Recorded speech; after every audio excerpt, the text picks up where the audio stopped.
everybody, JC here with another T&I toy review, and today's review is in association with MarvelousNews.com, your #1 news source for everything Marvel. And for today's review, we're going to be taking a look at the new Marvel Infinite Series Ant-Man movie 4-inch scale Ant-Man figure with flying ant from Hasbro. Now this figure comes in a window box type packaging. You've got the Marvel Infinite Series logo up at the top. The figure and the ant are clearly displayed, and then you've got the Ant-Man movie logo down below. On the sides you have some images of Ant-Man on his flying ant, and then on the back we have a look at the figure and the ant, and then a brief bio in multiple languages. Okay, so let's get this open and take a look at what's inside. Okay, so here's a look at the set outside of the packaging. So if you're buying this set for the ant, then I've got bad news for you. You're probably not going to want to pick this set up, because the ant, while it looks pretty good for the most part, the construction of it just make it practically unusable. And we'll get into more of that in just a moment.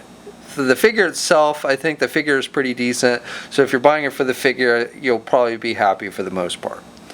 Okay, so for the ant figure itself, it looks good. I like the head sculpt. I like the little antennas they've sculpted to come out the top of his head. They're just kind of a soft plastic. He's got the teeth on the front, or the mouth, and he's got the big black eyes. I think that all looks good.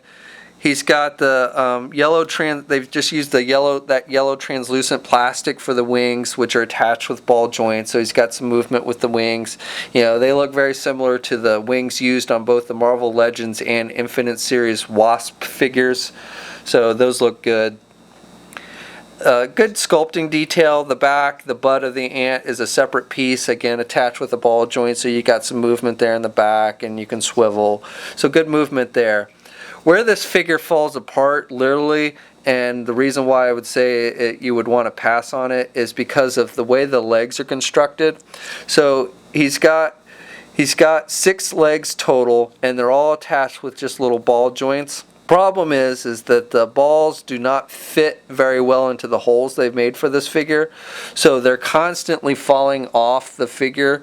They don't really support the weight of the figure itself, so you know, anytime you start moving it around, the legs just kind of pop off. On mine, the 2 middle legs are the worst, but really I've had problems with all of them popping off, and I know it's not just with my figure. I've seen other reviews. Shartimus Prime reviewed this figure and he had the same problems, so it seems to be a pretty common problem across the board with this, and it basically makes the figure, or the ant, unusable, because you know, you're just constantly having to battle with those legs.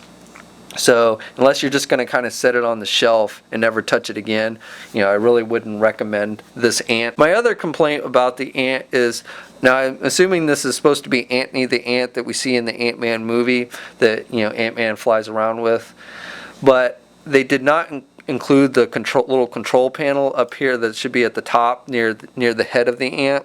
So the figure really doesn't have anything to hold on to. They didn't really make it, you know, the figure doesn't sit very well on the ant, in my opinion. You can kind of have him sit back here on the butt, but that's really kind of too far back. He should sit more up here, closer towards the head, but you know, there's nothing for the figure to grip his hands onto, and so he just slides back to the butt all the time.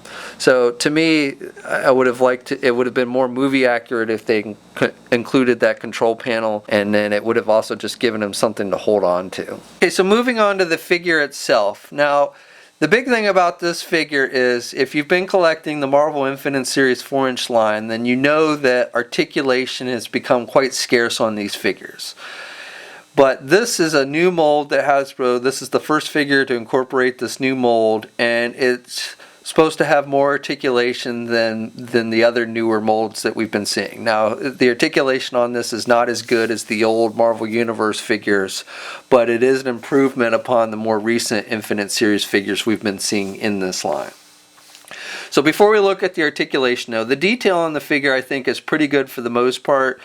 Basic paint applications, mostly just black and red with some silver metallic for the metal parts of the suit, the belt, the wrists, the helmet, and even on the back there's some pretty nice detailing with that and the sculpting and everything.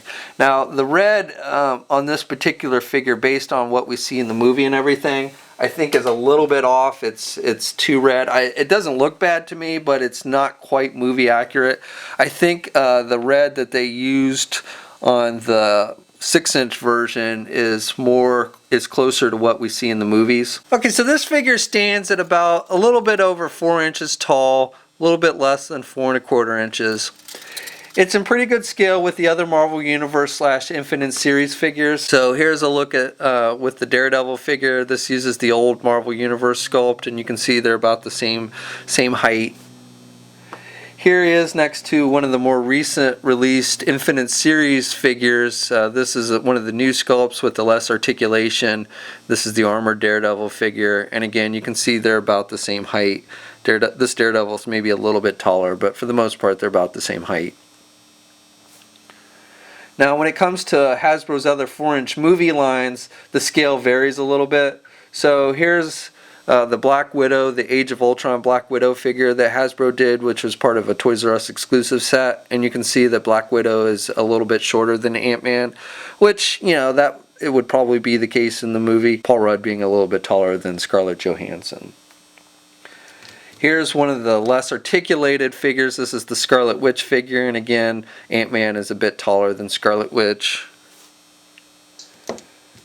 Here's the Age of Ultron Iron Man figure that again was released as one of those Toys R Us exclusive sets. Now here, to me, the scale is a little bit off because they're about these two figures are about the same height, but I would expect Iron Man to be a little bit taller. So it's not horrid, but I think, you know, compared to these two, Iron Man should be a little bit on the taller side.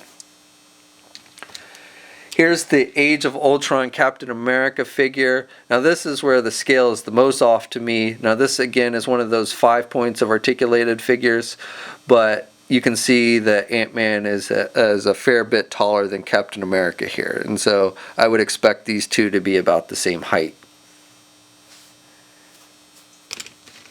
Here's the movie Thor figure. This is from Hasbro's first Thor movie line, and Thor is a little bit taller, so I would say scale is okay. I would probably expect Thor to be a bit taller than Ant-Man than what we see here, but for the most part, you know, being that Thor is on the taller side, I won't complain too much.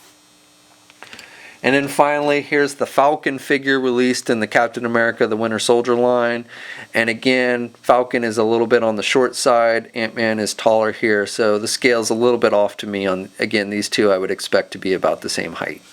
Okay, so articulation on this figure is better than what we've been seeing with the more recent Infinite Series figures, such as this armored Daredevil figure. It's not as good as the old Marvel Universe sculpts, unfortunately, but it is an improvement over the more recent figures. So the head is on a ball hinge joint, so he can look left and right. He's got good rotation at the head, and he's got some up and down movement with the head as well. Arms are attached with your standard ball hinge joint at the shoulder, so he can get his arms out good, and he's got good rotation. He's got the swivel elbows and a single hinged elbow, so he can bend his elbow about that much. Unfortunately, there's no wrist articulation on this figure, so no swivel and no hinges. No ab crunch joint on this. Does have a waist swivel. Legs are attached with ball joints, so he can do the splits about that much. He can get his leg forward good, and he can do the leg out and back about that much, basically because of the way the butt's sculpted. Single hinged knee, so he can bend his knee pretty good, or double hinged knee I should say, so he's got good bending at the knee. And then he has ankle pivots, so he's got good movement at the ankles. And then 2 peg holes on the bottom of his feet. Okay, so that's my review. Overall, I like the figure, I don't like the ant. The ant looks good, I like the idea of the ant, but the construction of it is just too poor to make it usable. The legs just fall off way too easily, and so, you know, if you're buying the set for the ant, I would say you probably want to pass on this set. If you're getting it for the figure though, then I do like the figure.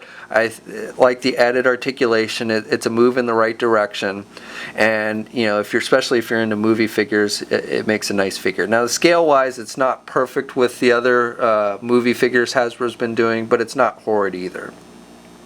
So as far as articulation goes in the line in general, you know, if you caught my article about where the articulation has gone on Marvelous News, you'll know that, you know, I had a long conversation with the folks at Hasbro at San Diego Comic-Con about articulation and why we're seeing less of it in these 4-inch figures. And when it comes down to it comes down to cost.